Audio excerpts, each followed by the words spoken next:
साथियों, देखिए practice set number 15 है। 15 प्रैक्टिस सेट है जीएस का और इसमें 15, 16, 17 तीन प्रैक्टिस सेट होंगे। ठीक है, तीन प्रैक्टिस सेट सही है। इसमें जो है एक एक घंटे में हो रहे हैं तीनों। पहला क्वेश्चन है कि किसी ग्रह के चारों ओर वलय है। किस ग्रह के चारों ओर वलय है ये पूछा है, तो आसान क्वेश्चन है। शनि ग्रह के चारों ओर वलय होते हैं। ठीक है भाई। इसके अलावा मंगल कैसे है भाई? मंगल लाल है। मंगल का कलर है ना वो लाल है। पृथ्वी नीली है जल के कारण। ठीक। अगला क्वेश्चन देखते हैं, भारत में गरीबी का सबसे बड़ा कारण क्या है? तो सबसे बड़ा कारण क्या है भाई? गरीबी का सबसे बड़ा कारण ऑप्शन नंबर डी ठीक हो जाएगा। जनसंख्या वृद्धि जो है सबसे बड़ा कारण माना जाता है, क्योंकि इसमें क्या होता है कि जो संसाधन होते हैं तो उस पर दबाव बढ़ जाता है और रोजगार के जो अवसर होते हैं वो सीमित हो जाते हैं। इस वजह से जनसंख्या वृद्धि सबसे बड़ा कारण मानी जाती है। अगला क्वेश्चन है कि भारत ट्रेड यूनियन कांग्रेस के पहले अध्यक्ष कौन थे? ये अच्छा क्वेश्चन है भाई। लाला लाजपत राय जो है पहले अध्यक्ष थे इसके, लाला लाजपत राय। इसके अलावा 31 अक्टूबर, ठीक है, 31 अक्टूबर 1920 में, 31 अक्टूबर 1920 को इसका गठन हुआ था। और कहाँ पर हुआ था? बम्बई में। और किसके द्वारा हुआ था ये भी पूछा जा सकता है। बम्बई में हुआ था, उस समय बम्बई नाम था, हालांकि मुंबई है। फिर ये एम एन जोशी जो है, एन एम जोशी, सॉरी, ये एन एम जोशी हैं, इनके द्वारा ये गठन हुआ था। इनका इनका पूरा नाम है नारायण मल्हार जोशी। ठीक है, नारायण मल्हार जोशी इनका पूरा नाम है। तो इतनी चीज इसमें याद रखनी है। इसकी मेन चीज डेट याद रखनी है, 31 अक्टूबर 1920। एन एम जोशी और तीसरे लाला लाजपत राय पहले अध्यक्ष बने थे इसके। अगला क्वेश्चन ये है कि कंप्यूटर का मस्तिष्क किसे कहा जाता है? बहुत आसान क्वेश्चन है, सीपीयू। ठीक है, सीपीयू कहा जाता है। और इसकी फुल फॉर्म क्या होती है भाई? सेंट्रल प्रोसेसिंग यूनिट होती है, ये भी पूछा जाता है। ठीक। अगला क्वेश्चन है कि वर्ष 2011 की जनगणना में निम्नलिखित में से किस राज्य की जनसंख्या में कमी आई थी? तो ये भी एक आसान क्वेश्चन है। नागालैंड की जो जनसंख्या है इसमें कमी आई थी, ये ऋणात्मक रही थी और 0.58% माइनस की 0.58% रही थी ये। 2001 2011 की बात है ना, तो 2001 से 2011 के बीच में ये कमी आई थी। 2011 की जनगणना हुई थी तब। अगला क्वेश्चन है कि जीव जंतु और मानव जीवन किस मंडल से संबंधित है? तो ये भी एक आसान क्वेश्चन है, पढ़कर आसानी से लगा सकते हैं, लेकिन बहुत से बच्चे इसको भी गलत कर सकते हैं। नहीं, इसमें तो गलत होने का तो है ही नहीं कोई। स्थल मंडल और जीव मंडल है।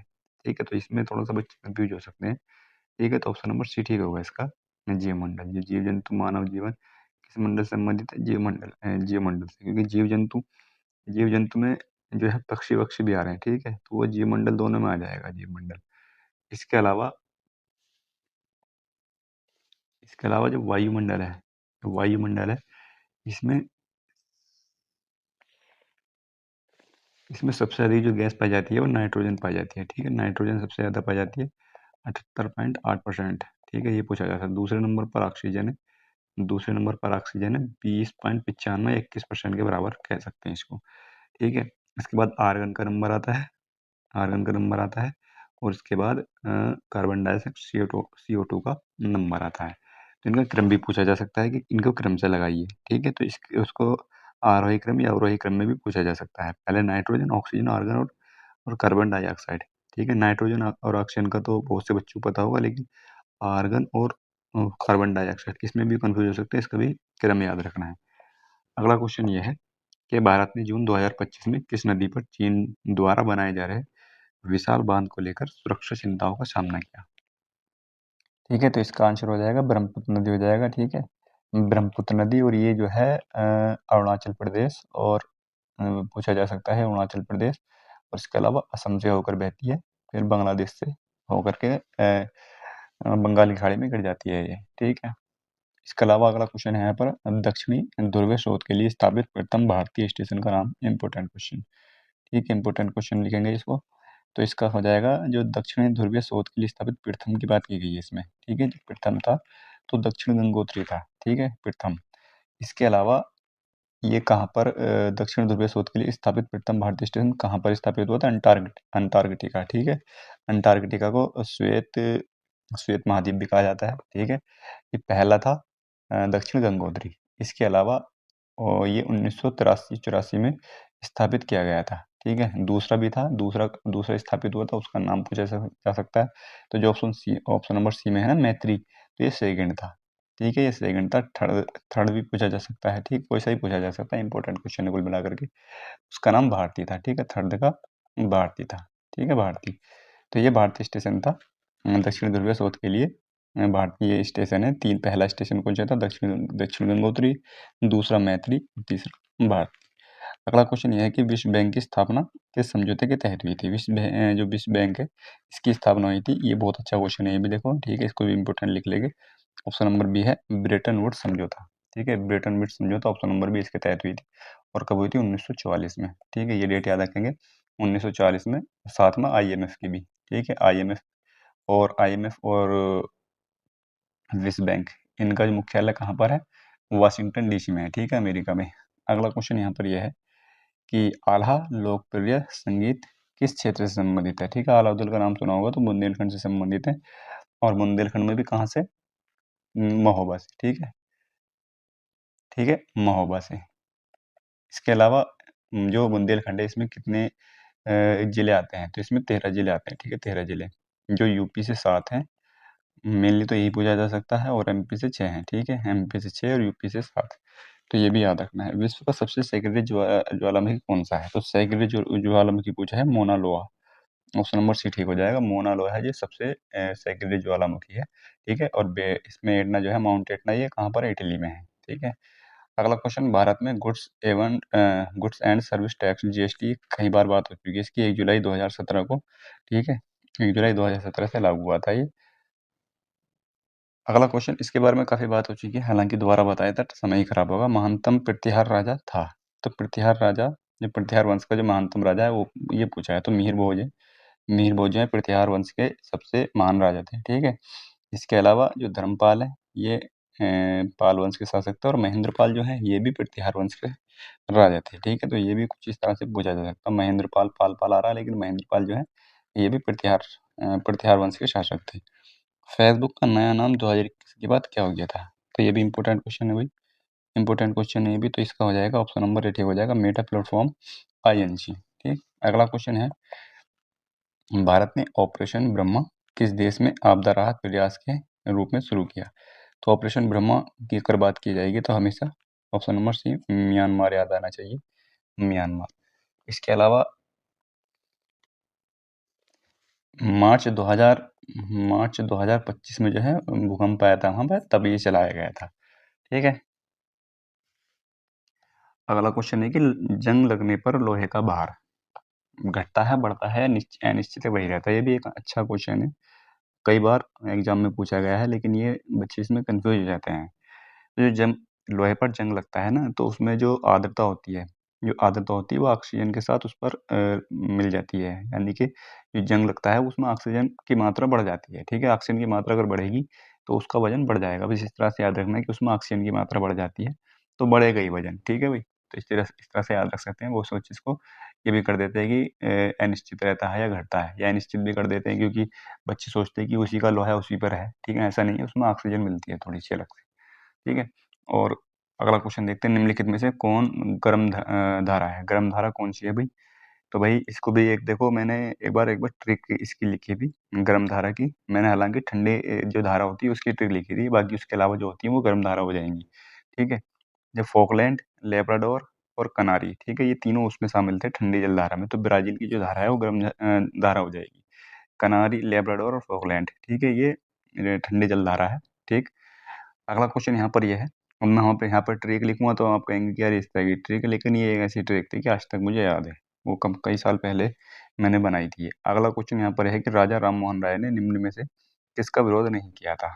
ठीक है, तो किसका विरोध नहीं किया था? बाल विवाह का भी विरोध किया था, सती प्रथा का भी, मूर्ति पूजा का भी, पाश्चात्य शिक्षा का विरोध नहीं किया था राजा राम मोहन राय ने। अगला क्वेश्चन ये है कि किस मिट्टी को सिंचाई की कम आवश्यकता होती है, क्योंकि वह नमी रोक सकती है? ठीक है, ये भी एक अच्छा क्वेश्चन हो जाएगा, ऑप्शन नंबर ए ठीक हो जाएगा, काली मिट्टी को, ठीक है, काली मिट्टी जो है नमी रोकती है, तो इसको सिंचाई की कम आवश्यकता पड़ती है, ठीक। अगला क्वेश्चन है, ये वाला क्वेश्चन भी एक अच्छा क्वेश्चन है, एक बाइट कितने बिट्स के बराबर होता है? ठीक है, एक बाइट एक बाइट में तो होते हैं भाई 8 बिट्स, ठीक है। इसके अलावा एक निबल होता है, एक निबल में 4 बिट्स होते हैं, ठीक है, ये दोनों चीज़ याद रखना है। निम्नलिखित में से इसका आंसर ऑप्शन नंबर ए हो जाएगा। निम्नलिखित में से कौन भारत की संविधान सभा में मौलिक अधिकारों की उप समिति के अध्यक्ष थे? तो भाई मौलिक अधिकारों की उप समिति के जो अध्यक्ष थे ऑप्शन नंबर सी ठीक हो जाएगा, JB कृपलानी थे। इसके अलावा सरदार वल्लभ भाई पटेल के बारे में सब जानते हैं। सरदार वल्लभ भाई पटेल जो है ये प्रांतीय समिति के अध्यक्ष थे। कैसी संघ की सॉरी प्रांतीय समिति के तो हाँ ठीक है, ये सरदार वल्लभ भाई पटेल जो थे प्रांतीय समिति के थे, प्रांतीय संविधान समिति के, और जवाहरलाल नेहरू जो थे उस संघीय संविधान समिति के अध्यक्ष रहे थे। इसके अलावा सरदार वल्लभ भाई पटेल और भी समितियां हैं, जैसे क्या मौलिक अधिकारों की ये उप समिति है, लेकिन मौलिक अधिकारों की समिति के भी अध्यक्ष रहे थे के मुंशी का नाम आता है। ठीक है, तो ये कार्य संचालन समिति के अध्यक्ष थे, कार्य संचालन समिति। ठीक है, इसके अलावा अगर केवल संचालन समिति की बात करें, संचालन समिति, तो डॉक्टर राजेंद्र प्रसाद थे। ठीक, और प्रारूप समिति के कौन थे भाई? प्रारूप समिति के तो डॉक्टर भीमराव अम्बेडकर थे।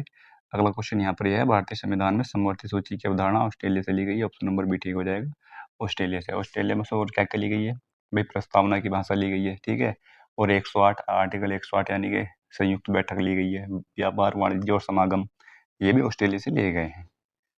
अगला क्वेश्चन यहाँ पर यह है, भारतीय संविधान के किस अनुच्छेद में नागरिकता के अधिकारों की निरंतरता, नागरिकता के अधिकारों की निरंतरता, ये हो जाएगा आर्टिकल 10 में। ठीक है भाई, यानी कि नागरिकता के अधिकारों का बना रहना, यह आर्टिकल 10 में है। आर्टिकल 9 में क्या है? आर्टिकल 9 में है कि विदेश की नागरिकता स्वेच्छा से कबूल करने पर जो है वो नागरिकता खत्म हो जाएगी भारत की। ठीक है, आर्टिकल 11 और आर्टिकल 12। आर्टिकल 12 में क्या है भाई? आर्टिकल 12 में राज्य की परिभाषा है। ठीक है, राज्य की परिभाषा। और आर्टिकल 11 में जो है, आर्टिकल 11 में संसद जो है नागरिकता के अधिकारों पर कानून बना सकती है। ठीक है, तो ये संसद को अधिकार दिया गया है कानून बनाने का, अधिकारों से नागरिकता के अधिकारों से संबंधित। तो ये आर्टिकल 11 में चला जाएगा। अगला क्वेश्चन यहाँ पर यह है कि संविधान के अनुच्छेद 17 के अनुसार निम्नलिखित में से किसे समाप्त कर दिया गया है और किसी भी रूप में इसका अभ्यास निषिद्ध है। ठीक है, तो इसका आंसर हो जाएगा भाई, देखो ऑप्शन नंबर डी ठीक हो जाएगा, अस्पृश्यता। इसको समाप्त कर दिया अनुच्छेद 17 में। यही चीज आसान क्वेश्चन है वैसे तो। ठीक है, इसके अलावा एक चीज याद रखनी है कि जो अस्पृश्यता अपराध अधिनियम है, तो ये 1955 का अधिनियम है। ठीक है, 1955 का अधिनियम, ये याद रखना, ये अस्पृश्यता अपराध अधिनियम 1955 का है। ठीक, इसके अलावा 1976 में इसका संशोधन किया गया। 1976 में संशोधन किया गया, उसका नाम रख दिया गया नागरिक अधिकारों की रक्षा अधिनियम। ठीक है, तो ये याद रखना है। ये आसान तो नहीं है, लेकिन इम्पोर्टेंट हो सकता है। नागरिक अधिकारों की रक्षा अधिनियम।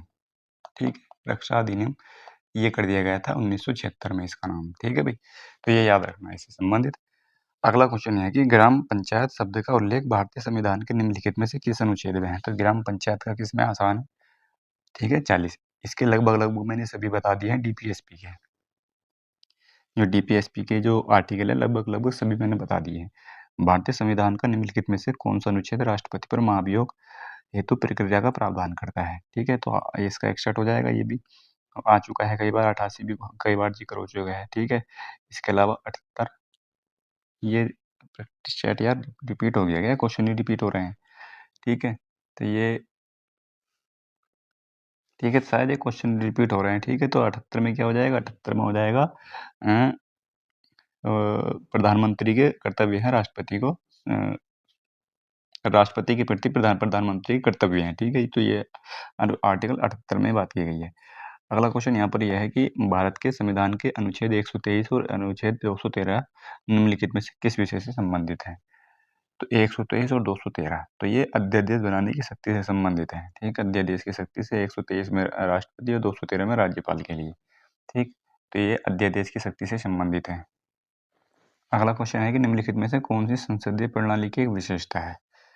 तो संसदीय प्रणाली की विशेषता कौन सी हो जाएगी भाई? विधायिका और कार्यपालिका के बीच सामंजस्य। ठीक है, तो यही हो जाएगा, इसमें कुछ और पढ़ने की जरूरत नहीं है। विधायिका और कार्यपालिका जो है इनके बीच में सामंजस्य स्थापित करना है संसदीय प्रणाली की एक विशेषता होती है। अगला क्वेश्चन यहाँ पर यह है कि भारत के 12वें प्रधानमंत्री कौन थे?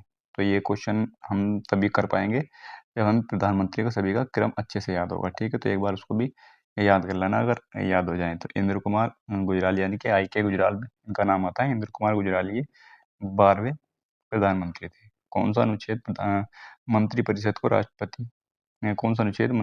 राष्ट्रपति को सहायता एवं सलाह देने की अनुमति प्रदान करता है? तो इसका आंसर हो जाएगा 74वां अनुच्छेद है। ठीक है भाई, 74वां हो जाएगा। और इसमें भी कोई क्वेश्चन ऐसे है नहीं जो बताया जाए। अगला क्वेश्चन यहाँ पर यह है, लोकसभा और राज्यसभा की संयुक्त बैठक के लिए भारतीय संसद के quorum की आवश्यकता पड़ती है 1/10 यानी कि 10% की। और ये आर्टिकल कौन से में है भाई? आर्टिकल 100 में है। आर्टिकल 100 के 3वें क्लोज में है। ठीक है। संविधान की मूल संरचना को प्रभावित किए बिना संविधान के किसी भाग में कौन संशोधन कर सकता है? संसद संशोधन कर सकती है कि बस इसका जो है मूल संरचना या मूल ढांचा प्रभावित ना हो। ठीक है, मूल ढांचा प्रभावित ना होना चाहिए। तो इसके अलावा किसी विभाग में संशोधन कर सकती है संसद। अगला क्वेश्चन यहाँ पर यह है, किसी राज्य के राज्यपाल के पास निम्नलिखित में से कौन सी शक्ति नहीं होती है? तो कौन सी शक्ति नहीं होती भाई? न्यायपालिका की शक्ति होती है, ये नहीं होती। ठीक है, ये राष्ट्रपति के पास होती है सैन्य शक्तियाँ। ठीक है भाई। पंचायती राज व्यवस्था और वैसे भी राज्यपाल जो है ना, राज्यपाल ये केंद्र के एजेंट के रूप में काम करता है। ठीक है, किसी भी राज्य में केंद्र के एजेंट के रूप में काम करता है। कौन? राज्यपाल। पंचायती राज व्यवस्था शासन के कितने स्तरों में विभाजित है? तो 3 स्तरों में विभाजित है। ठीक है भाई, 3 स्तरों में पंचायती राज है, त्रिस्तरीय, आपने सुना होगा। अगला क्वेश्चन यहाँ पर यह है, इलाहाबाद उच्च न्यायालय की खंडपीठ निम्नलिखित में से लखनऊ में स्थित है। ठीक है, आसान क्वेश्चन है भी। इलाहाबाद उच्च न्यायालय की और स्थापना कभी थी इलाहाबाद उच्च न्यायालय की? 1866 में। 1862 में जो है सबसे पहले कलकत्ता उच्च न्यायालय की स्थापना हुई थी, कलकत्ता की। ठीक। अगला क्वेश्चन, भारतीय संविधान के अनुच्छेद 76 में किसके संबंध में उल्लेख प्रदान किए गए? महान्यायवादी के। ठीक है, महान्यायवादी के 88 में जो है इसके अधिकारों की बात की गई है। अगला क्वेश्चन देखते हैं।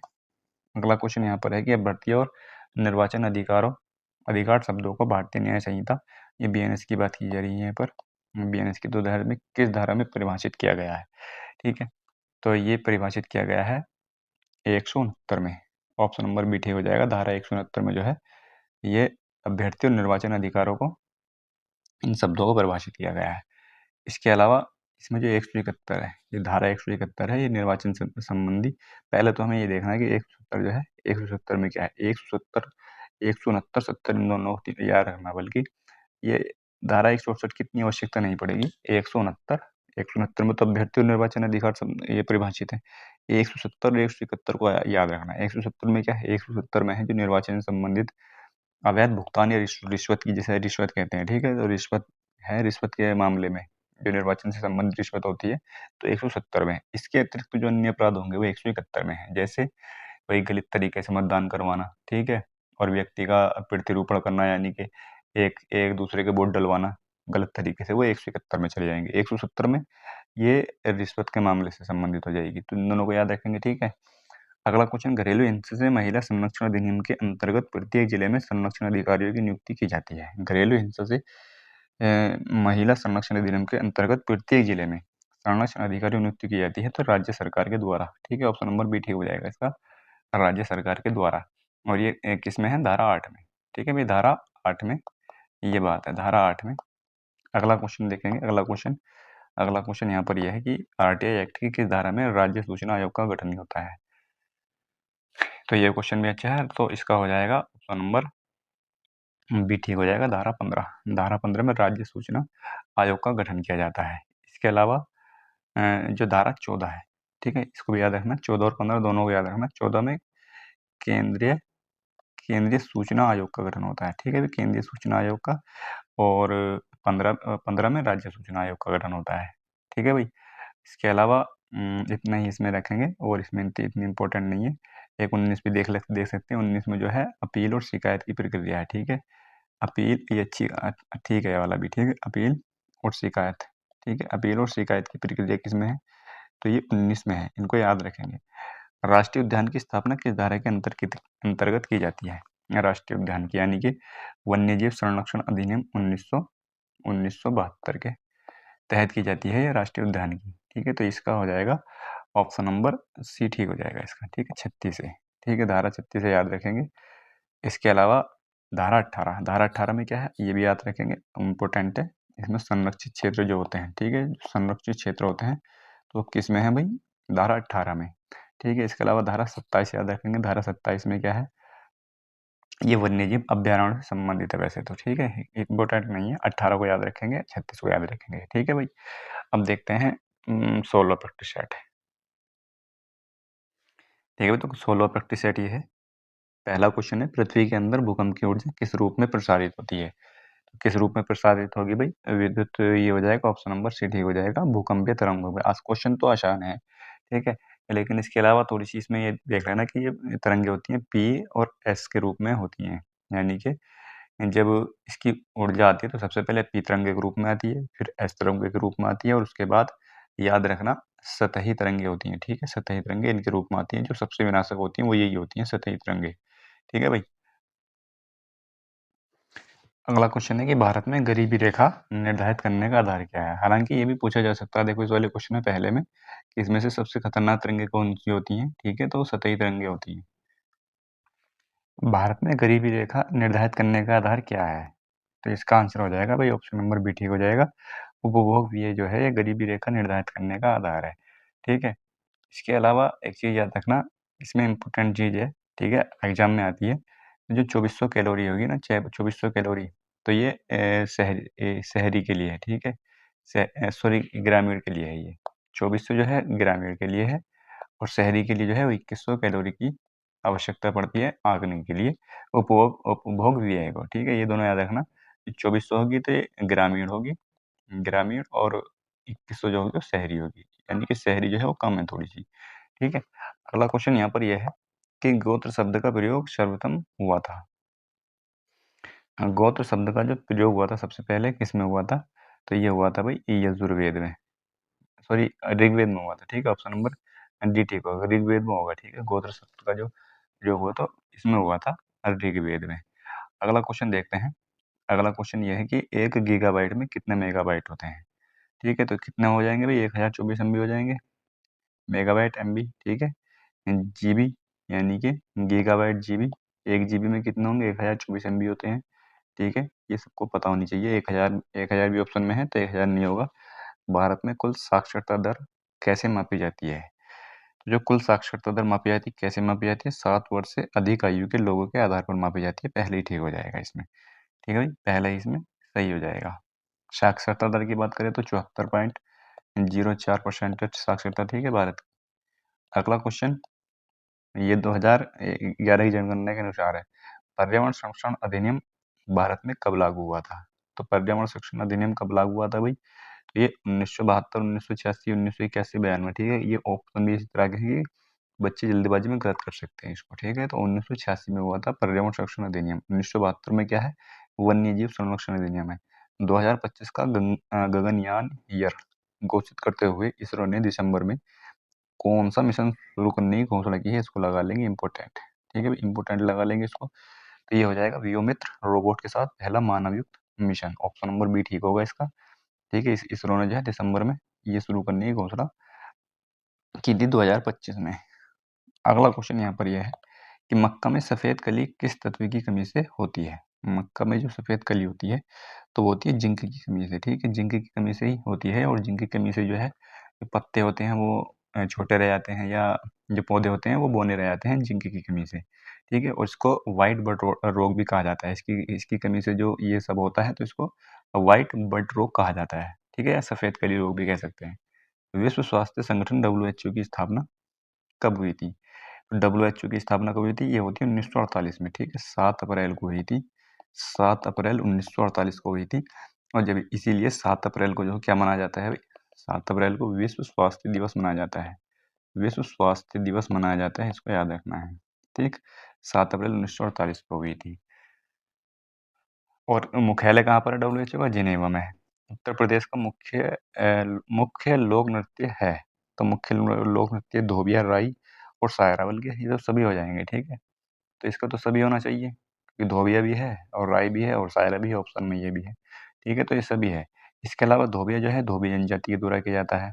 राई राई क्या है? राई जो है ये बुंदेलखंड की जो महिला होती हैं, ये कृष्ण जन्माष्टमी पर करती हैं, ठीक है भाई? कृष्ण जन्माष्टमी पर करती हैं महिलाएँ, कहाँ की? बुंदेलखंड की। इसके अलावा जो सायरा है, सायरा ये बुंदेलखंड के किसानों के द्वारा फसल काटने की खुशी में किया जाता है, ठीक है भाई? इसको भी याद रखना है। अगला क्वेश्चन यहाँ पर यह है कि निर्यात आयात यानी कि एक्जिम बैंक का गठन किस वर्ष में हुआ था? तो ये भी इम्पोर्टेंट क्वेश्चन है, हल्का इम्पोर्टेंट है, ज़्यादा इम्पोर्टेंट नहीं है, लेकिन इम्पोर्टेंट क्वेश्चन है। तो इसका हो जाएगा ऑप्शन नंबर बी ठीक हो जाएगा, 1982 में। ठीक है, 1982 में इसका जो है गठन हुआ था। 1981-82 का जो बजट था उसमें आया था। ठीक है, ये अगला क्वेश्चन है कि किसके प्रशासन काल में स्थायी बंदोबस्त प्रारंभ किया गया था? स्थायी बंदोबस्त किसके शासन काल में प्रारंभ किया गया था?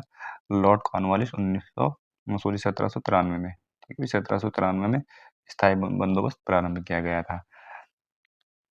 इसके अलावा उसमें कुछ और चीज़ याद रखनी है। जो स्थायी बंदोबस्त है ना, तो इसमें जो आय का हिस्सा होता था ना स्थायी बंदोबस्त में, तो उसको पूछा जा सकता है 10/11वां हिस्सा होता था। यानी कि 10 हिस्सा किसका होता था?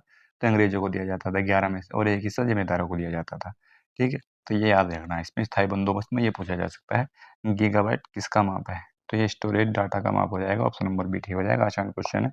अगला क्वेश्चन ये है कि भारत में वायु प्रदूषण नियंत्रण हेतु वायु प्रदूषण अधिनियम कब लागू हुआ था? ठीक है, तो वायु प्रदूषण, ये अच्छा क्वेश्चन है। ठीक है भाई, ये अच्छा क्वेश्चन है। तो इसका आंसर हो जाएगा 1981 में। ठीक है भाई, 1981 में ये इसका हुआ था, वायु प्रदूषण नियंत्रण हेतु वायु निवारण अधिनियम का। इसके अलावा जल के बारे में पूछा जा सकता है। ठीक है, जल के बारे में पूछा जा सकता है। जल का कब हुआ था? ये 1974 में हुआ था, और ऑप्शन में भी है यहाँ पर। ठीक है, जल का जो हुआ था 1974 में, और वायु का 1981 में। ठीक है, तो इन दोनों को याद रखना है। ठीक है, अगला क्वेश्चन देखते हैं। भारत ने किस प्रणाली को 26 मई 2025 को लॉन्च किया जो माध्यम और अल्पकालीन मौसम पूर्वानुमान में सुधार हेतु है? तो ये भी एक अच्छा क्वेश्चन है। ठीक है, भारत फोरकास्ट सिस्टम हो जाएगा, BFS। ठीक है, ऑप्शन नंबर बी ठीक हो जाएगा। ये इंपॉर्टेंट क्वेश्चन लगाने का भी इसको।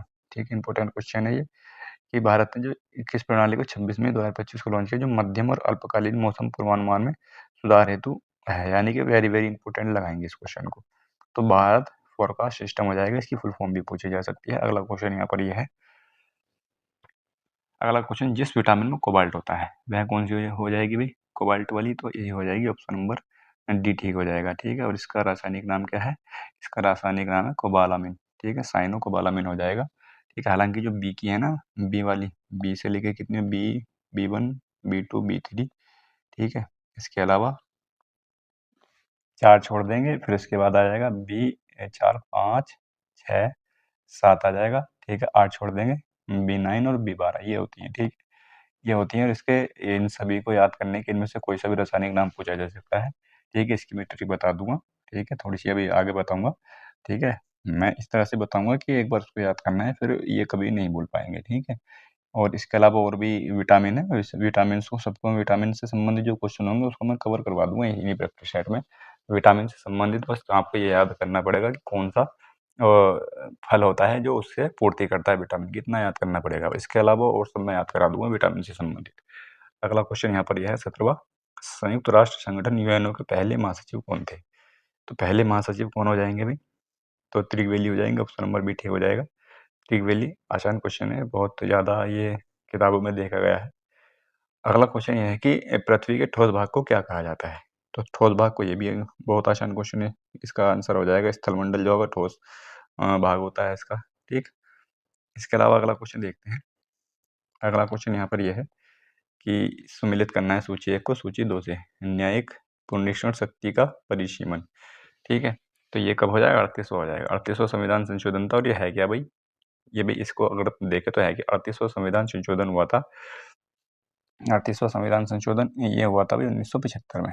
ठीक है, इसको याद रखना, 1975 में हुआ था। ये था क्या? ये जो था, जो आर्टिकल 123 है। ठीक है, आर्टिकल 123 है, 213 है, और इसके अलावा जो आर्टिकल 352 में राष्ट्रीय आपातकाल है। ठीक है, तो इनको जो है न्यायिक पुनरीक्षण शक्ति का परिसीमन, यानी कि इनको जो है न्यायिक जांच के घेरे में लाया गया था। ठीक है भाई, या बात समझ गए? यानी कि मैं ये कहना चाह रहा हूँ, जो 123 है, 123 में क्या है? 123 में अध्यादेश जारी करने की शक्ति होती है राष्ट्रपति की, राज्यपाल की 213 में होती है, और 352 में राष्ट्रीय आपातकाल होता है। तो इनको किसी भी न्यायालय में चुनौती दी जा सकती है, मेरा कहने का मतलब ये है। तो 38वां संविधान संशोधन इसी चीज से संबंधित है, और इसी चीज को कह रहा है न्यायिक पुनरीक्षण शक्ति परिसीमन। ठीक है, तो एक का तो हो जाएगा इसमें 3। ठीक है, हालांकि इसमें मैंने कूट नहीं रखे हैं, अगर मिला लेंगे तो इसमें समझने की बात है, बाकी तो कूट तो मिल ही जाएंगे। ठीक है, और संपत्ति का अधिकार का जो है ये 44वां हो जाएगा, ठीक है, 1978 में हुआ था। और मताधिकार की आयु 21 वर्ष 18 वर्ष कर दी गई थी, 61वां संविधान संशोधन था, 1988 में हुआ था, ठीक है, और ये जो हुआ था 1989 में हुआ था, 1 साल के बाद, ठीक है। जो संशोधन था 1988 का था। उद्देशिका में पंथ निरपेक्ष हालांकि 3 शब्द जोड़े गए थे, ठीक है, समाजवादी, पंथ निरपेक्ष और अखंडता शब्द जोड़े गए थे 42वें संविधान संशोधन 1976 में, ठीक। अगला क्वेश्चन यहाँ पर ये रखेंगे, बाकी तो मिला ही देंगे कूट तो। संविधान के अंतर्गत निम्नलिखित में से कौन सा मौलिक अधिकार केवल भारतीय नागरिकों को प्राप्त है, भारत में रहने वाले विदेशियों को नहीं है? तो ये अच्छा क्वेश्चन है, ठीक है भाई, मेरे हिसाब से इंपॉर्टेंट क्वेश्चन लगा लेंगे इसको। तो विचार एवं अभिव्यक्ति की स्वतंत्रता, ठीक है, जो ऑप्शन नंबर बी है ना, विचार और अभिव्यक्ति की स्वतंत्रता, ये केवल भारतीय नागरिकों को प्राप्त है, भारत में रहने वाले विदेशियों को प्राप्त नहीं है, ठीक है। तो देखो इसमें मैं कुछ बता रहा हूँ, यानी कि वो अधिकार बता रहा हूँ जो केवल भारतीय नागरिकों को प्राप्त है। तो कौन कौन से आर्टिकल वो पूछे जा सकते हैं, देखो 15, 16, ठीक है, 15, 16, इसके बाद 1929 लिखेंगे, 1929, इसके अलावा लिखेंगे 30, ठीक है। ये जो है ये किसको प्राप्त है, ये केवल केवल और केवल भारतीयों को प्राप्त है, ये विदेशियों को प्राप्त नहीं है ये।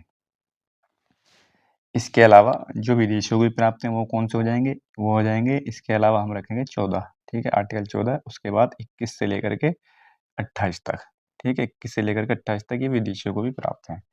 तो ये याद रखना है, ठीक है भाई। अगला क्वेश्चन देखते हैं निम्नलिखित में से, बाकी इनमें तो पता ही है क्या क्या है, ये आसान सी बात है, ठीक है, अगर ये इतनी तैयारी करी हुई तो इनका तो पता होगा ही, ठीक है, इनको बताना मैं आवश्यक नहीं समझता, सबको पता होगा। निम्नलिखित में से किसे भारत में स्थानीय स्वायत्त शासन का जनक माना जाता है, तो लॉर्ड रिपन को माना जाता है, ठीक है, ऑप्शन नंबर डी ठीक हो जाएगा, लॉर्ड रिपन। लॉर्ड रिपन का शासनकाल देख लेंगे भाई, 1880 से 84 तक था, ठीक है, 1880 से 84 तक था। अगला क्वेश्चन यहाँ पर यह है कि सूचना का अधिकार के संबंध में निम्नलिखित कथनों में से कौन सा सही है। तो सूचना का अधिकार के संबंध में बताना है कौन सा है, कि यह एक राजनीतिक अधिकार है, राजनीतिक तो नहीं है, गैर संवैधानिक भी नहीं है, विधिक अधिकार है, ऑप्शन नंबर सी ठीक हो जाएगा ये। निम्नलिखित में से किन अनुच्छेदों को राष्ट्रीय आपातकाल के दौरान निलंबित नहीं किया जा सकता, तो ये भी अच्छा क्वेश्चन है, इसमें 2 छोड़े गए हैं, ऑप्शन नंबर आगे है क्या, हाँ तो ये आगे ले रखे हैं, ठीक है, इसमें आगे चले गए हैं। तो इसमें जो आपातकाल के दौरान निलंबित नहीं किया जा सकता, तो इसमें ऑप्शन नंबर यही होगा, डी वाला, ठीक है, ऑप्शन नंबर डी ठीक हो जाएगा, इनको जो निलंबित नहीं किया जा सकता है, ठीक है। और 19 तो स्वतः ही निलंबित हो जाता है। अगला क्वेश्चन, भारत में नागरिकता की निम्नलिखित विशेषताओं में से कौन सा सही है। नागरिकता की विशेषताओं के बारे में बताना है, राज्य तथा राष्ट्र की दोहरी नागरिकता गलत है, राज्य की एकल नागरिकता, संपूर्ण भारत की एकल नागरिकता, ऑप्शन नंबर सी ठीक होगा इसका, ठीक है भाई, ऑप्शन नंबर सी ठीक होगा, संपूर्ण भारत की एकल नागरिकता है, और एकल नागरिकता कहाँ से ली गई है, ब्रिटेन के संविधान से ली गई है, ब्रिटेन के। अगला क्वेश्चन, राज्य वित्त आयोग के संबंध में निम्नलिखित में से कौन से कथनों में से कौन सा सही है, ठीक है, ये बताना। राज्य वित्त आयोग की बात की गई है, तो इसमें मैंने बताया था पिछले प्रैक्टिस में, बताया होगा कि 4-5 मैंने बताए थे, इसमें शायद ये नहीं बताया था। तो 243 आई, जो आई होगा ना, आई, इसको हिंदी में देख लेंगे कौन सा आएगा, ठीक है। तो आई जो है ना वो इससे संबंधित है, राज्य वित्त आयोग से। के जो है, के निर्वाचन से संबंधित है, ठीक है, ये निर्वाचन से संबंधित है के। आई में क्या है भाई, आई से इनकम कर लेंगे, इनकम इनकम मतलब वित्त, ठीक है, इससे थोड़ा सा रिलेट कर सकते हैं इसको, ठीक है। तो ये कैसी संस्था है, एक संवैधानिक संस्था है, ठीक है, जो संविधान में है, आर्टिकल में दे रखी, तो संवैधानिक संस्था हो जाएगी ये, ठीक है। अगला क्वेश्चन ये है, अगला क्वेश्चन की कथन ए अनुच्छेद 368 के अंतर्गत संसद संविधान के किसी भाग में संशोधन कर सकती है। ये एक क्वेश्चन अच्छा है, ठीक है। आर्टिकल अनुच्छेद 368 के अंतर्गत संसद संविधान के किसी भाग में संशोधन कर सकती है, और कारण दे रखा है कि संसद भारत की जनता द्वारा निर्वाचित उच्चतम विधायी संस्था है, ठीक है। बहुत से बच्चे गलत कर देंगे इस चीज को, मुझे लग रहा है साफ साफ दिखाई दे रहा है, बच्चे बहुत से गलत कर देंगे, ठीक है। ये 368 में क्या होता है, संशोधन होता है, तो इसको मान लेंगे यहाँ सही है। तो ये किसी भी भाग में संशोधन तो कर सकती है, लेकिन इसमें एक बात छोड़ दी है, इसमें एक बात ये छोड़ दी है कि जो मूल ढांचा है ना, मूल ढांचा वो प्रभावित नहीं होना चाहिए, ठीक है। केशवानंद भारती बनाम 1973 में केरल के मामले में यही बात की गई थी, इसका जो मूल ढांचा है ना, तो वो प्रभावित नहीं होना चाहिए, तभी संशोधन हो सकता है। अगर मूल ढांचा प्रभावित हो रहा है तो संशोधन नहीं होगा। इसका मतलब ये हो जाएगा कि ये जो है गलत है, अगर ये गलत है तो ऑप्शन नंबर डी ठीक हो जाएगा इसमें, क्योंकि और इसमें कुछ ऐसा है नहीं। ये अगर गलत है तो देख लेंगे, अभी उसको भी तो देख लेंगे, आर भी तो है इसमें, ठीक है, आर भी तो है, लेकिन अगर आर होगा तो हाँ हो सकता है, ठीक, और भी हो सकता है। जैसे देखते हैं, संसद भारत की जनता द्वारा निर्वाचित उच्चतम विधायी संस्था है। हाँ, तो ये ठीक हो जाएगा, ठीक है भाई। तो संसद जो है भारत की जनता द्वारा निर्वाचित उच्चतम विधायी संस्था है, बिल्कुल ठीक है। ठीक है, लोकसभा से राज्यसभा ये सब चलता रहता है क्रम। तो ऑप्शन नंबर डी ठीक हो जाएगी कि आर सही है और एक गलत है। अगला क्वेश्चन देखते हैं। अगला क्वेश्चन ये है कि भारत का संविधान सबसे अधिक लंबा हो गया है। ठीक है, ये भी इसी तरह का क्वेश्चन है कि भारत का संविधान सबसे अधिक लंबा हो गया है। मौलिक अधिकारों का अध्याय अमेरिकन संविधान के मॉडल से लिया गया है। ठीक, तो इसका मेरे हिसाब से दोनों ही ठीक हो जाएंगे। भारत का संविधान सबसे लंबा है, ठीक है, और मौलिक अधिकारों को जो है अमेरिका से भी लिया गया है। तो इसका आंसर हो जाएगा अ, इसका आंसर हो जाएगा कि ए आर दोनों सही हैं, लेकिन आर ए की व्याख्या नहीं कर रहा है। ठीक है, ये हो जाएगा इसका, इसकी व्याख्या नहीं कर रहा है, क्योंकि ये संविधान की बात की और ये मौलिक अधिकारों की बात की है, तो इसकी व्याख्या नहीं कर रहा है ये। तो ऑप्शन नंबर बी ठीक होगा इसका, कि दोनों सही हैं, लेकिन आर जो है वो ए की व्याख्या नहीं कर रहा है। ठीक है, इससे कुछ संबंधित कुछ मेल मिलाप दिखाई नहीं दे रहा कुछ भी इससे। ठीक, अगला क्वेश्चन देखते हैं। अगला क्वेश्चन इसी में है, किसी राज्य में राज्यपाल की नियुक्ति। तो राज्यपाल की नियुक्ति ये मैंने कई बार बता रखा है 155 में। ठीक है भाई, 155 में। हालांकि अगर मुझे मौका मिला तो मैंने इसकी इनकी इंपॉर्टेंट आर्टिकल की कम से कम 80% आर्टिकल की 80% आर्टिकल की ऐसी ट्रिक बता दूंगा, कभी कभी नहीं भूल पाओगे। अगला क्वेश्चन यहाँ पर यह है कि निम्नलिखित में से कौन भारत में संघ राज्य संबंध से संबंधित नहीं है। निम्नलिखित में से कौन भारत में संघ राज्य संबंध से संबंधित नहीं है। तो संघ राज्य संबंध, ठीक है, तो इससे संबंधित कौन सा नहीं हो जाएगा भाई। तो इसका आंसर हो जाएगा भाई इंद्रजीत गुप्ता वाला हो जाएगा। ठीक है, ये मैंने पिछले प्रैक्टिस सेट में बताया था, ये जो है किससे संबंधित है, तो ये चुनाव सुधार से संबंधित है। ठीक है, चुनाव सुधार से संबंधित है ये। ठीक, तो ये हो जाएगा। अगला क्वेश्चन देख रहे हैं, निम्नलिखित में से किसको अपने कर्तव्यों के पालन में भारत के राज्य क्षेत्र में सभी न्यायालयों में सुनवाई का अधिकार होगा। महान्यायवादी को। ठीक है भाई, ऑप्शन नंबर बी ठीक हो जाएगा, महान्यायवादी को। ठीक है, ये क्वेश्चन तो बहुत ज्यादा बार बार रिपीट ही हो रहा है, तो महान्यायवादी को तो पता नहीं बार बार रख रहा है। अगला क्वेश्चन है कि निम्नलिखित में से कौन पंचायतों की वित्तीय स्थिति का पुनरावलोकन करने के लिए वित्त आयोग का गठन करता है। तो वित्त आयोग का गठन कौन करेगा भाई, कहाँ की बात की गई है ये, तो भाई निम्नलिखित में कौन पंचायतों की वित्तीय स्थिति का पुनर्मूल्यांकन करने के लिए वित्त आयोग का गठन करेगा। राज्य की बात की गई है ना, इसमें ये सब राज्य दे रखा है ना यहाँ पे, ये सब राज्य। तो राज्य का राज्यपाल करेगा। ठीक है भाई, ऑप्शन नंबर सी ठीक हो जाएगा, राज्यपाल करेगा राज्य का। और कौन से में करेगा भाई, मैंने भी बताया था 243 आई में आर्टिकल में है। ठीक है, 243 आई में ये बात की गई है। और 280 में किसकी है भाई, 280 में ये केंद्रीय वित्त आयोग की बात की गई है इसमें। असंगठित श्रमिक सामाजिक सुरक्षा अधिनियम पारित हुआ था। ठीक है, इसको भी देख लेंगे, इंपोर्टेंट क्वेश्चन है, वेरी तो नहीं लगा सकते लेकिन इंपोर्टेंट है ये। ठीक है, 2008 हो जाएगा इसका, ऑप्शन नंबर सी ठीक हो जाएगा। 2008 में असंगठित श्रमिक सामाजिक सुरक्षा अधिनियम 2008। ठीक है, अगला क्वेश्चन देखते हैं। अगला क्वेश्चन ये है कि वन्यजीव सुरक्षा अधिनियम पारित किया गया था। वन्यजीव सुरक्षा अधिनियम आसान क्वेश्चन 1972 में। इसके अलावा शिक्षा का अधिकार अधिनियम 2009 का लक्ष्य शिक्षा को मुफ्त, इसको याद रखना, शिक्षा का अधिकार अधिनियम 2009। ठीक है, 2009 याद रखना है इसको। लक्ष्य को मुफ्त तथा अनिवार्य बनाना उन बच्चों के अधिकार के निहित है जो प्राथमिक स्तर के हैं। तो ऑप्शन नंबर यही हो जाएगा, प्राथमिक स्तर तक। ठीक, प्राथमिक स्तर तक यही हो जाएगा इसका। ठीक है, ये हालांकि और भी 21 ए में भी बात की गई है, और 11वां जो मौलिक कर्तव्य जो लगाया था उसमें भी ये भी यही बात की गई है। ठीक है, ये प्रारंभिक स्तर की बात की गई थी उसमें। अगला क्वेश्चन यह है 6 से 14 साल तक के लिए, मैंने बताया था वन्यजीव संरक्षण अधिनियम की धारा जो वन्यजीवों के परिवहन पर रोक लगाती है। इंपोर्टेंट है ये भी भाई। ठीक है, परिवहन पर रोक लगाती है वन्य जीवों के। ठीक है, तो इसका आंसर हो जाएगा 48 ए हो जाएगा, ऑप्शन नंबर डी ठीक हो जाएगा 48 ए। यदि कोई विदेशी नागरिक अश्लील सामग्री प्रकाशित करने के लिए भारतीय सर्वर का उपयोग करता है तो वह के तहत दंडनीय हो सकता है। तो इसका आंसर हो जाएगा भाई, इसका आंसर हो जाएगा भारत के साइबर कानून। ठीक है, भारत में साइबर कानून विदेशी नागरिक ये तो नहीं होगा भारत में, क्योंकि भारत में कर रहा है ना अपराध, तो भारत में साइबर कानून, ऑप्शन नंबर बी ठीक होगा इसका। अगला क्वेश्चन ये है कि स्थावर संपत्ति का विक्रय किसके द्वारा किया जा सकता है। हालांकि एक चीज और है, बीएनएस में एक चीज ये बात की गई है कि अगर कोई भारतीय है और वो विदेश में किसी का मर्डर करता है और पकड़ा जाता है, ये उत्तर प्रदेश में पकड़ा गया है, तो उस पर उत्तर प्रदेश में तो मुकदमा चलेगा, लेकिन वो अगर उसने मर्डर वहाँ किया है विदेश में, तो जहाँ पर किया है वहाँ की सरकार भी मुकदमा चला सकती है। ठीक है, इस चीज को भी याद रखना है। अगला क्वेश्चन ये है कि स्थावर संपत्ति का विक्रय किसके द्वारा किया जा सकता है? तो स्थावर संपत्ति का विक्रय किसके द्वारा किया जा सकता है? कलेक्टर और सहायक कलेक्टर के द्वारा। ऑप्शन नंबर डी ठीक हो जाएगा इसका।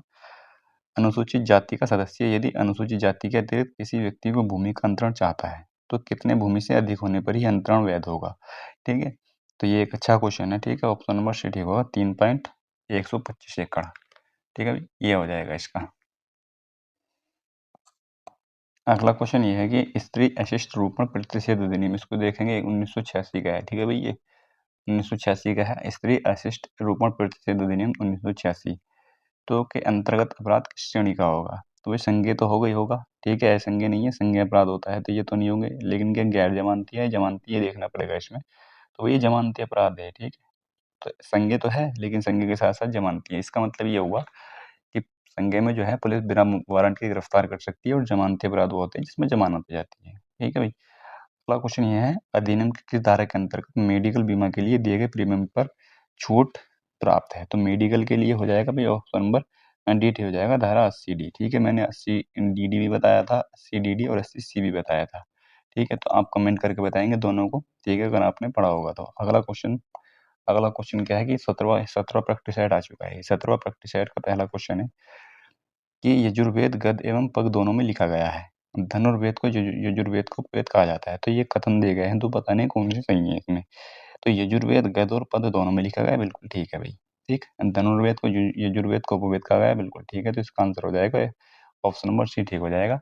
एक और दो दोनों ठीक है। ठीक है भाई, और यजुर्वेद में जो है यज्ञ और बलि, ठीक है, इनकी भी बात की गई है इसमें। अगला क्वेश्चन है 10 डिग्री चैनल पृथक करता है। ठीक है, तो 10 डिग्री चैनल किसको पृथक करेगा भाई? तो ये पृथक करेगा अंडमान को निकोबार द्वीपों से। ठीक है, ऑप्शन नंबर ए ठीक हो जाएगा। ठीक है, इसके अलावा और भी हैं, जैसे 6 डिग्री है और इसके अलावा 8 डिग्री है और 9 डिग्री है। इनको तो याद रखना ही रखना है, इंपॉर्टेंट है 6, 8, 9। ठीक है, अभी 6 की बात करें अगर 6 की, तो 6 जो है सुमात्रा है, इंडोनेशिया में जो सुमात्रा द्वीप है, तो ये अलग करता है अभी ग्रेट निकोबार को। ठीक है, ग्रेट निकोबार को अलग करता है ये। ठीक है, इसको याद रखेंगे। इसके अलावा जो 8 डिग्री चैनल है, 8 डिग्री और 9 डिग्री में देखो क्या अंतर है। ठीक है, मैंने देखो थोड़ा सा बस रिलेट करके थोड़ा सा हल्का सा याद कर रखा है मैंने बस। जो लक्षद्वीप है ना, लक्षद्वीप, इसका एक द्वीप है मिनिकॉय। ठीक है, मिनिकॉय ये है। तो ठीक है, ये किसको अलग करता है? ये करता है भाई जो उसके पास में देश है मालदीव। ठीक है, मालदीव को अलग करता है ये। ठीक, इसके अलावा जो 9 डिग्री चैनल है, तो मिनिकॉय तो है ही ये, इसमें इसमें मिनिकॉय आएगा, मिनिकॉय।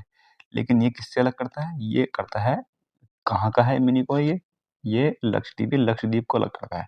ठीक है, लक्षद्वीप। तो इस तरह से थोड़ा सा याद कर लेंगे, थोड़ा सा रिलेट करके आसानी से याद हो सकता है। ठीक है, ये बैटरी भी डोनर ही पता नहीं 40 होंगे नहीं होंगे ये। ठीक है, तो अभी ये याद करेंगे 10 में क्या है भाई, 10 में 10 डिग्री चैनल है। इसके अलावा देखो ये कोको कोको चैनल है। ठीक है, याद करेंगे कोको चैनल। ठीक है, ये क्वेश्चन अच्छे क्वेश्चन होते हैं। और कोको चैनल जो है ये कोको द्वीप है, कोको द्वीप है म्यांमार का। ठीक है, ये किसको अलग करता है? ये उत्तरी अंडमान को अलग करता है, उत्तरी अंडमान को। ठीक है भाई, कोको तो याद रखेंगे रखेंगे, लेकिन कोको याद ना भी रखें, ये जरूर याद रखना है कि उत्तरी अंडमान को अलग करता है कोको से। इसके अलावा एक और रखेंगे लास्ट। ठीक है, और आगे बढ़ते हैं फिर, और बाकी की बात आगे बाद में करेंगे। जो डंकन पास है, ठीक है, जो डंकन पास है इसको और देखेंगे। डंकन पास जो है, तो ये लिटिल अंडमान को दक्षिण अंडमान से, जैसे यहाँ पर उत्तरी अंडमान से अलग करता है, तो दक्षिण अंडमान को कौन अलग करता है? डंकन पास अलग करता है लिटिल अंडमान से। ठीक है भाई, लिटिल अंडमान से दक्षिण अंडमान को अलग करता है ये। ठीक है, तो इसको लिख लेंगे, इंपॉर्टेंट है, ये लिखेंगे यहाँ पर। अगला क्वेश्चन यहाँ पर यह है कि जीडीपी का पूरा नाम क्या है? ठीक है, इसकी बताने की जरूरत नहीं है, ग्रोथ डोमेस्टिक प्रोडक्ट हो जाएगा, प्रोडक्ट हो जाएगा। किसी फाइल का एक्सटेंशन डॉक्स किसका होता है? एमएस वर्ड का होता है। और एक्स एल एस किसका होता है भाई? ये होता है एक्सेल का। ठीक है, ऑप्शन नंबर सी का। अगला क्वेश्चन यहाँ पर यह है कि 2011 की जनगणना के अनुसार भारत की कुल जनसंख्या कितनी थी भाई? 121.02 करोड़। यहाँ बैटरी थोड़ी सी डाउन हो तो जल्दी कर रहा हूँ थोड़ा सा मैं। पोषण स्तर बनते हैं खाद्य श्रृंखला में जीवों के संबद्ध होने से। पोषण स्तर में, तो इसका आंसर यही हो जाएगा, ये खाद्य श्रृंखला में जीवों के संबंध होने से पोषण स्तर बनते हैं। ठीक है, आसान क्वेश्चन है, वैसे एक बार पढ़ेंगे, लग पढ़ करके लगा देंगे, कोई दिक्कत है नहीं इसमें। अमेरिका ने भारत पर 50% तक उच्च टैरिफ क्यों लागू किया है? ये इसलिए लागू किया था कि भारत के जो रूसी तेल आयात है, इसको जारी रखने की वजह से। ऑप्शन नंबर बी ठीक हो जाएगा, इसी वजह से अमेरिका ने 50% टैरिफ लगाया था। अगला क्वेश्चन ये है कि जो मनुष्य यह नहीं समझ पाता है कि कब उसे भोजन करना रोक देना चाहिए, यानी कि खाता ही रहता है, कम समय में अधिक भोजन खा लेता है, उसको पता ही नहीं लगता कि मैं कितना खा चुका हूँ, ऑप्शन नंबर ए ठीक हो जाएगा। बुलीमिया, उसको वो रोग होता है बुलीमिया, इसी वजह से ऐसा होता है। G20 ग्रुप ऑफ 20 का स्थायी सचिवालय कहाँ है? तो G20 का कोई स्थायी सचिवालय नहीं है, ऑप्शन नंबर सी ठीक हो जाएगा। एक बात और याद रखेंगे, G7, ठीक है, G7 में जो है भारत नहीं है, ठीक है, ये पूछा जा सकता है कि निम्नलिखित में से भारत किसका सदस्य नहीं है, तो G7 का नहीं है, ये भी याद रखेंगे। तबला किस नृत्य से प्रमुख रूप से संबंधित वाद्य यंत्र है? तबला किससे है भाई? तबला हो जाएगा ऑप्शन नंबर ए ठीक हो जाएगा, कथक से, वो सॉरी बी ठीक हो जाएगा, कथक से, ऑप्शन नंबर बी ठीक होगा, कथक से। और ये कहाँ का है कथक? उत्तर प्रदेश का। भरतनाट्यम, ये बस आगे बाकी इनके बारे में बात बतेरी हो गई है। भारत में सबसे कम वर्षा वाला स्थान कौन सा है? तो भारत में सबसे कम वाला वर्षा वाला हो जाएगा डी ठीक हो जाएगा, लेह, ठीक है। उत्तर प्रदेश की बात करें तो मथुरा हो जाएगा, मथुरा सबसे कम, और सबसे अधिक हो जाएगा अ, गोरखपुर, ठीक है भाई, गोरखपुर हो जाएगा सबसे अधिक वर्षा वाला। अगला क्वेश्चन यहाँ पर यह है, भारत में नाबार्ड का मुख्य कार्य क्या है? नाबार्ड का मुख्य कार्य हो जाएगा कृषि एवं ग्रामीण विकास हेतु वित्त उपलब्ध कराना, ठीक है, यही हो जाएगा, ऑप्शन नंबर बी ठीक हो जाएगा। इसकी स्थापना देखेंगे, स्थापना के बारे में पूछा जा सकता है। तो जो नाबार्ड है इसकी फुल फॉर्म में याद करेंगे, और इसकी जो 12 जुलाई है, 12 जुलाई को, और 1982, ठीक है, इसी के बाद 12 अप्रैल को याद रखेंगे, 12 अप्रैल 1988, 1988 इसमें सेबी की स्थापना हुई थी, सेबी की। इसके अलावा 1900 1900 1900 1992 में, ठीक है, 1992 में जो है सेबी को वैधानिक दर्जा प्रदान किया गया था। ये भी पूछा गया है कि सेबी को जो है वैधानिक दर्जा कब मिला था? 1992 में मिला था। निम्नलिखित में से किस सिख गुरु ने गुरुमुखी प्रारंभ की थी? तो गुरुमुखी किसने प्रारंभ की थी? ऑप्शन नंबर डी ठीक हो जाएगा, गुरु अंगद ने, ठीक है, गुरुमुखी गुरु अंगद ने। इसके अलावा और याद रखेंगे जो अमृतसर में जो वो है ना क्या बोलते हैं उसको, स्वर्ण मंदिर, ठीक है, जो स्वर्ण मंदिर है, तो वो किसने स्थापित किया था या किसने बनवाया था? तो वो अर्जुन देव ने बनवाया था, गुरु अर्जुन देव ने बनवाया था, अर्जुन देव ने। तो इसको याद रखेंगे। इसके अलावा एक चीज, दो चीजें और याद रखेंगे, इंपॉर्टेंट है, अकाल तख्त, ठीक है, अकाल तख्त की स्थापना किसने की थी? अकाल तख्त की तो हरगोविंद ने की थी, हरगोविंद ने की थी अकाल तख्त की। एक और याद रखेंगे, खालसा पंथ, ठीक है, खालसा पंथ की स्थापना किसने की थी? तो ये की थी भाई गोविंद सिंह ने, गुरु गोविंद सिंह ने की थी, और गुरु गोविंद सिंह जो थे ये 10वें गुरु थे, ठीक है भाई। अगला क्वेश्चन इसी में ये, वैसे अगला क्वेश्चन ये है कि ईमेल भेजने के लिए किस प्रोटोकॉल का उपयोग किया जाता है? तो इसका हो जाएगा option number B, simple mail transfer protocol हो जाएगा इसकी फुल फॉर्म, और इसकी हो जाएगी हाइपर टेक्स्ट, हाइपर टेक्स्ट और transfer protocol, hyper text transfer protocol इसकी हो जाएगी, याद रखेंगे। अगला क्वेश्चन यहाँ पर यह है, निम्नलिखित में से कौन सी बायोडीजल की फसल है? बायोडीजल की फसल जेट्रोफा हो जाएगी, ऑप्शन नंबर सी ठीक हो जाएगा, ठीक है। और इसमें जो बीज होते हैं, इसमें तेल की मात्रा अधिक होती है इसके जो जेट्रोफा में। भारत ने किस रक्षा मिशन का अनावरण 15 अगस्त 2025 को किया, जिसे भारतीय आयरन डोम की तरह विकसित किया जा रहा है, ठीक है, ये भी अच्छा क्वेश्चन है, मिशन सुदर्शन चक्र हो जाएगा इसका। अगला क्वेश्चन यहाँ पर यह है कि विटामिन जो खट्टे फलों साइट्रस में पाया जाता है तथा चर्म को स्वस्थ रखने में जरूरी है, तो ऑप्शन नंबर सी ठीक हो जाएगा, विटामिन सी हो जाएगा। इसके अलावा देखो थोड़ी थोड़ी मैं बात अब बताता चलूँगा विटामिन के बारे में, ठीक है, ये एक वर्ड, ठीक है, एक कीड़ा याद रखेंगे, कीड़ा, ये मान लिया कोई कीड़ा है, ठीक है, कॉकरोच मान लेगा, उसको पानी में डाल दिया जाए तो क्या वो तैरता रहेगा ना, इसमें जैसे गिलास है, इसमें अगर गिर गया हो तो तैरता रहेगा ऊपर ही ऊपर, ठीक है। तो इसका मतलब ये हुआ कि ये जो विटामिन है के ई डी ए, ठीक है, तो के ई डी ए जो है ये जल में घुलनशील नहीं है, जल में नहीं घुल सकते ये बात समझ में आ गई। इसके अलावा अगर इनको उसमें डाल दिया जाए वसा में, ठीक है, ये वसा, अगर इसमें वसा पड़ी हुई है, इसमें अगर कीड़े को डाल दिया जाए तो उसके साथ साथ ये भी डूब जाएगा, ठीक है, ये उल्टा पुल्टा होकर के ये डूब जाएगा, इसका मतलब ये वसा में घुलनशील हो जाएंगे, ठीक है, वसा में घुलनशील हो जाएंगे। इसका मतलब ये हुआ कि बचे में जो है बी और सी, जो बी और सी हैं ये जल में घुलनशील है, ठीक है, ये जल में घुलनशील नहीं है, पानी में तैरते रहेंगे, और बी और सी जो है ये जल में घुलनशील है, ठीक है, इस तरह से याद रख सकते हैं इसको थोड़ा सा। अगला क्वेश्चन ये है यहाँ पर, और इनकी वो तो पता ही है कि इनको इनके रासायनिक नाम क्या क्या है, ठीक है, रासायनिक नाम इनके पता ही है, ठीक है, ये मैंने बता दिए थे, बाकी जो बी से लेके और बी12 तक है इसके मैं बाद में बता दूंगा, इनके एक बार मैंने बता दिए। गोदावरी नदी को किस नाम से जाना जाता है? तो गोदावरी नदी को किस नाम से जाना जाता है? गोदावरी को जाना जाता है दक्षिण की गंगा के नाम से, ठीक है। दक्षिण गंगा से नाम नाम से जाना जाता है गोदावरी को। और गोदावरी जो है ना भारत की दूसरी सबसे लंबी नदी है, 1465 किलोमीटर की इसकी लंबाई है। और एक नदी है कावेरी, ठीक है भाई, कावेरी। कावेरी नदी जो है तो ये दक्षिण भारत की गंगा कहलाती है, ठीक है, दक्षिण भारत की गंगा कहलाती है, ठीक है। तो ये कावेरी जो है तीसरी, ये थर्ड हो जाएगी, थर्ड तीसरी सबसे लंबी नदी है। और दूसरी जो है, दूसरी वो कृष्णा नदी है, ठीक है। कृष्णा नदी जो है वो दक्षिण भारत की दूसरी सबसे लंबी नदी है। 1465 जो है किसकी है, गोदावरी की। गोदावरी जो है सबसे लंबी नदी है। दक्षिण गंगा किसको कहा जाता है, गोदावरी को। दक्षिण भारत की गंगा कावेरी को कहा जाता है। मौर्य काल में एग्रोनोमाई अधिकारी निम्नलिखित में से किस क्षेत्र से संबंधित थे। भाई एग्रोनोमाई किससे संबंधित हो जाएंगे, तो ये हो जाएंगे भाई, इसका आंसर हो जाएगा मार्ग निर्माण से संबंधित है, ठीक है। एग्रोनोमाई मार्ग निर्माण से। इसके अलावा जो राजस्व से संबंधित है, राजस्व प्रबंधन से, तो उसको क्या कहा जाता है, सीताध्यक्ष कहा जाता था, ठीक है भाई, सीताध्यक्ष। इसको याद रखना है, सीताध्यक्ष गलत लिखा गया है थोड़ा सा, ये सीधा सीताध्यक्ष लिख लेंगे, ठीक है। ये हो जाएगा यहाँ पर सीताध्यक्ष। ये कहा जाता था किसको, जो राजस्व प्रबंधन करता था। इसके अलावा जो माप तौल का प्रबंधन कर देखता था उसको क्या कहा जाता है, इसको भी लिखेंगे, इसको कहा जाता है पोतवाध्यक्ष, ठीक है, पोतवाध्यक्ष कहा जाता था, ठीक है। तो ये याद रखेंगे कुछ दो तीन चीजें। थोड़ा सा उल्टा सीधा लिखा जा रहा है, देख लेंगे, हालांकि मैं बोल रहा हूँ अपने हाथ से लिख लेंगे। पौधे नाइट्रोजन को किस रूप में ग्रहण करते हैं, तो नाइट्रेट के रूप में करते हैं भाई, ऑप्शन नंबर सी ठीक हो जाएगा। अच्छा क्वेश्चन है, ठीक है, नाइट्रेट के रूप में। अगला क्वेश्चन, संविधान के निम्नलिखित में से किस अनुच्छेद से अनुसूचित अनुसूचित जाति और जनजाति अत्याचार निवारण अधिनियम 1989 संबंधित है, तो 17 से संबंधित है, ठीक है भाई, ऑप्शन नंबर ये हो जाएगा 20 का, 17 से संबंधित है ये।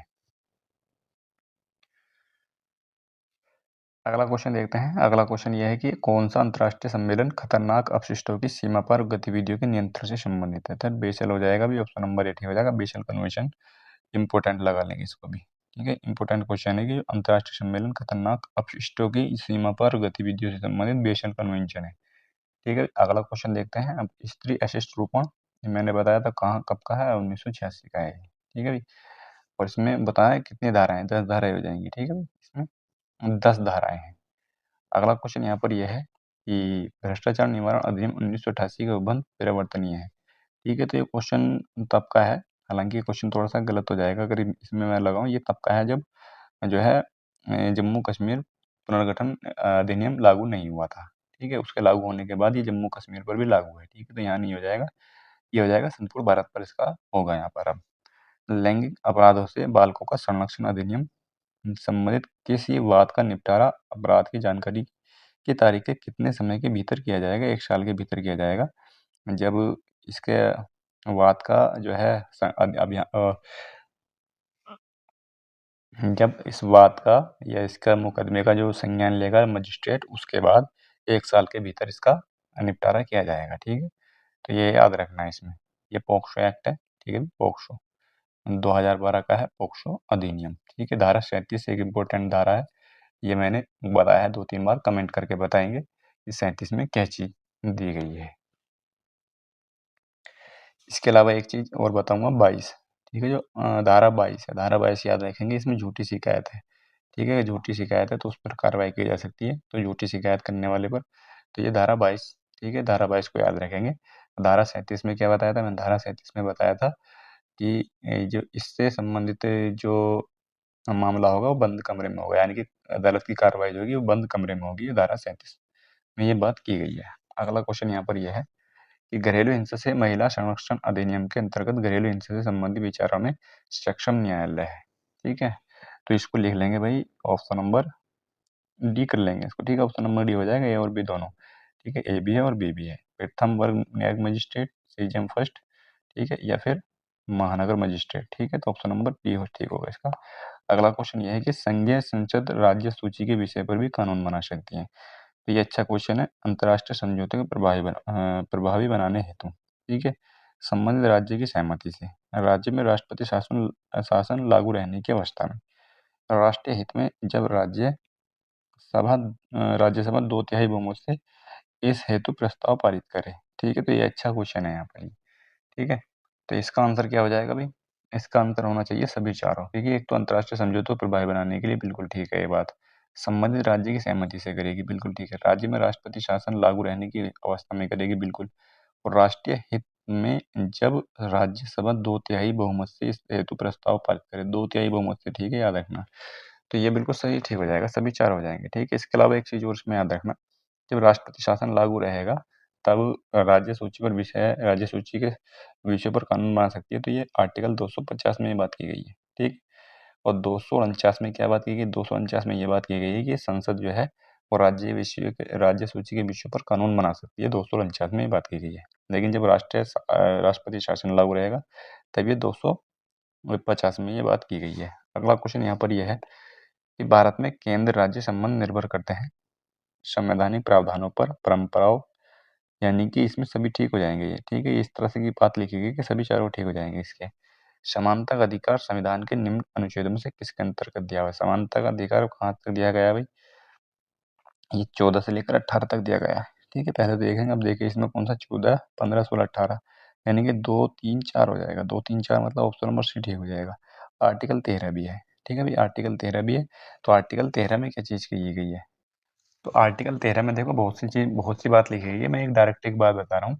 आर्टिकल 13 में क्या गया? आर्टिकल 13 में ये कहा गया है कि जो संसद है वो मौलिक अधिकारों को अगर कोई कानून बना रही है तो बना सकती है, लेकिन वो मौलिक अधिकारों को जो है टच नहीं करते हो, यानी कि मौलिक अधिकारों का उल्लंघन ना करते हों, ठीक है। तो ये बात 13 में की गई है, यानी कि कोई कानून अगर मौलिक अधिकारों का उल्लंघन करते हैं तो वो शून्य माना जाएगा, ठीक है। शून्य माना जाएगा, ये बात इसमें की गई है, ठीक है भाई। या थोड़ा सा और स्पष्ट कर दूं इसको, इसका मतलब ये है कि ये जो आर्टिकल है ये यह सुनिश्चित करता है कि जो राज्य होता है, मतलब राज्य की परिभाषा 12 में दी गई है। राज्य की परिभाषा क्या होगी वो आपको पता ही है, सरकार होगी, विधायिका होगी, ये सब राज्य में आएगा। सरकार हो या विधायिका हो, ऐसा कोई कानून नहीं बना सकती जो नागरिकों के मौलिक अधिकारों का उल्लंघन करती है। ये बात 13 में की गई है, ठीक है। अब ठीक है भाई, अगला क्वेश्चन देखते हैं कि संविधान की उद्देशिका के संबंध में निम्न कथनों पर विचार करना है, दिए गए कोट के सही बताना है, इसमें कौन सा होगा? तो पंडित नेहरू द्वारा प्रस्तुत उद्देश्य अंतर्तोग्यता उद्देश्य बना, तो ठीक है। ये इसकी प्रकृति न्याय योग्य नहीं है, बिल्कुल ठीक है, न्याय योग्य नहीं है इसकी प्रकृति। इसका संशोधन नहीं किया जा सकता, संशोधन नहीं किया जा सकता, ये बात गलत है। इसमें संशोधन किया जा सकता है, ठीक है, अगर संविधान का हिस्सा है, ठीक है। संविधान का अगर हिस्सा है, क्या उद्देश्य का प्रस्तावना जो है संविधान का हिस्सा है तो उसमें संशोधन किया जा सकता है। अगर हिस्सा नहीं होता तो संशोधन नहीं किया जा सकता, तो ये बात तो गलत होगी। संविधान के विशिष्ट प्रावधानों को यह रद्द नहीं कर सकता, ठीक है, रद्द नहीं कर सकता। तो इसका हो जाएगा 3 को छोड़ करके सभी हो जाएगा, यानी कि ऑप्शन नंबर बी ठीक हो जाएगा, 1, 2, 4 इसका। अगला क्वेश्चन यहाँ पर यह है कि भारत में राजनीतिक व्यवस्था के मूलभूत लक्षण हैं। राजनीतिक व्यवस्था के मूलभूत लक्षण, यह एक लोकतांत्रिक गणतंत्र है। इसमें संसदात्मक रूप की सरकार है। सर्वोच्च सत्ता भारत की जनता में निहित है। यह एक एकीकृत शक्ति का प्रावधान करती है। तो इसका आंसर हो जाएगा भाई 1, 2, 3 होना चाहिए, ठीक है। तो भाई इसका आंसर जो होगा वो 1, 2, 3 हो जाएगा। ऑप्शन नंबर बी ठीक होगा, क्योंकि ये नहीं होगा, इसमें एकीकृत शक्ति नहीं करती बल्कि संघात्मक शक्ति का प्रावधान करता है। अगला क्वेश्चन यहाँ पर यह है कि पंचायतों एवं नगर पालिकाओं के संबंध में भारतीय संविधान में किस वर्ष प्रावधान किया गया था? तो ये 1993 हो जाएगा, ठीक है भाई। 73वां और 74वां संविधान संशोधन था ये, ठीक है। ये पंचायत से संबंधित है, ये नगर पालिकाओं से संबंधित था, 1992 में आया था और ये 1993 में प्रावधान लागू किया गया था। ये निम्न राज्यों का सृजन वर्ष 1960 के बाद हुआ था। इनके गठन के आरोही कालानुक्रम अनुसार व्यवस्थित करिए, ठीक है। इसको तो भाई देखो, एक ठीक है, ट्रिक से कर लेंगे वैसे इसको, और उसी से मैं बता दूंगा। इसमें सबसे पहले नागालैंड आ जाएगा, उसके बाद हरियाणा आ जाएगा, ठीक है। नागालैंड, हरियाणा, उसके बाद इसमें आ जाएगा मेघालय और सिक्किम, ठीक है। तो ये हो जाएगा इसमें। तो ऑप्शन नंबर कौन सा चला जाएगा? ऑप्शन नंबर सी ठीक से हो जाएगा इसका, ऑप्शन नंबर सी ठीक हो जाएगा। अगला क्वेश्चन यहाँ पर यह है कि निम्न में से कौन सी एक रिट, इनकी डेट भी है, ठीक है, इनका जो सन है वो भी याद कर सकते हैं। हालांकि सन में थोड़ी सा दिक्कत हो सकती है, कंफ्यूज हो सकते हैं कि हरियाणा जो है 1963 में, और नागालैंड है 1963 में, नागालैंड 1963 में है, और हरियाणा जो है अ, गलत हो रहा ना थोड़ा सा यहाँ पर ये, तो नागालैंड जो है 1963 में था और हरियाणा 1966 में, 3 साल के बाद, और सिक्किम जो था सिक्किम 1975 था, ठीक है? सिक्किम 1975, ये 1972 हो जाएगा मेघालय, ठीक है? तो ये इनकी सन थी गठन की। अगला क्वेश्चन देखेंगे। अगला क्वेश्चन यहाँ पर यह है कि निम्न में से कौन सी एक रिट न्यायालय में कार्यवाही लंबित होने की दशा में लागू की जाती है? तो इसका आंसर हो जाएगा जी प्रतिषेध। ऑप्शन नंबर सी ठीक हो जाएगा। प्रोहिबिशन हो जाएगा ऑप्शन नंबर सी। यानी जो निचली अदालत होती है अपने अधिकार क्षेत्र से अगर बाहर कार्रवाई करती हैं, बाहर जाकर अपने अधिकार क्षेत्र से, तो वही उच्च न्यायालय तभी ये जो है रिट जारी करती है प्रतिषेध की। प्रोटेम स्पीकर का कर्तव्य होता है, ये बाकी सब बता रखे हैं मैंने। प्रोटेम स्पीकर का कर्तव्य क्या होगा भाई? स्पीकर की अनुपस्थिति में, अगर स्पीकर की बात की जाए, अगर स्पीकर मौजूद है या स्पीकर अनुपस्थित है या स्पीकर का चयन हो गया तो प्रोटेम स्पीकर का कोई काम ही नहीं फिर, तो ये कर्तव्य नहीं होगा, ठीक है? ऑप्शन नंबर ये नहीं होगा इसका। सदस्यों को शपथ दिलाना होता है, ऑप्शन नंबर बी ठीक हो जाएगा इसका, ठीक है? ये ऑप्शन नंबर बी ठीक होगा और कुछ पढ़ने की जरूरत नहीं है, शपथ दिलाने का काम होता है प्रोटेम स्पीकर का, ठीक है? और इसके अलावा एक चीज और याद रखेंगे इसमें, जो नया स्पीकर का चुनाव होता है और चुनाव तक, यानी जब तक चुनाव नहीं होता तो सदन की कार्रवाई का संचालन करता है, जब तक इस नए स्पीकर का चुनाव नहीं होता है, ठीक। अगला क्वेश्चन यहाँ पर यह है कि इसमें सूची को सम्मिलित करना है, ठीक है? कर लेंगे आसानी से। आर्टिकल 14 में क्या हो जाएगा? समानता का अधिकार आ जाएगा। आर्टिकल 36 में, आर्टिकल 36 में जाएगा नीति निर्देशक तत्व आ जाएंगे। आर्टिकल 74 में मंत्रिपरिषद आ जाएगी और 368 में संशोधन प्रक्रिया आ जाएगी। अगला क्वेश्चन यहाँ पर यह है, भारत की संसद के संबंध में निम्नलिखित में से कौन सा कथन सही नहीं है? तो संसद के संबंध में बताना है, संविधान में एक संसदीय प्रणाली की सरकार का प्रावधान है, ठीक है? बिल्कुल ठीक है ये बात। संसद का सर्वप्रमुख कार्य है मंत्रिमंडल का प्रावधान करना, बिल्कुल ठीक है ये भी।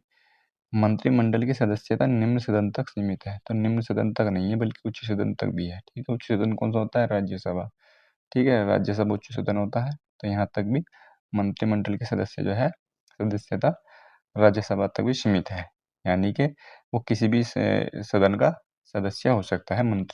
कोई भी मंत्री है वो किसी भी सदन का सदस्य हो सकता है, ठीक है? इसके अलावा एक चीज और याद रखेंगे कि अगर वो दोनों में से किसी एक का सदस्य नहीं है तो उसे 6 महीने के भीतर मंत्री पद जो है धारण करना पड़ेगा। अगर वो ऐसा नहीं करता है तो वो मंत्री पद के अयोग्य हो जाएगा, योग्य नहीं रहेगा, ठीक है? तो ये बात भी है इसमें, तो इसलिए ये एक नहीं की पूछा तो यही वाला हो जाएगा, ऑप्शन नंबर सी ठीक होगा इसका। मंत्रिमंडल को लोकप्रिय सदन में बहुमत का विश्वास प्राप्त कर रहना चाहिए, बिल्कुल ठीक है ये भी। भारत के मुख्य निर्वाचन आयुक्त की पदावधि क्या है? ये ठीक है, ये भी इम्पोर्टेंट है, ठीक है? इम्पोर्टेंट क्वेश्चन है ये भी। तो ये हो जाएगा ऑप्शन नंबर सी ठीक हो जाएगा इसका, 6 वर्ष या 65 वर्ष की आयु जो भी पूरी हो। तो ये थे भाई, लास्ट हो गया है इसका।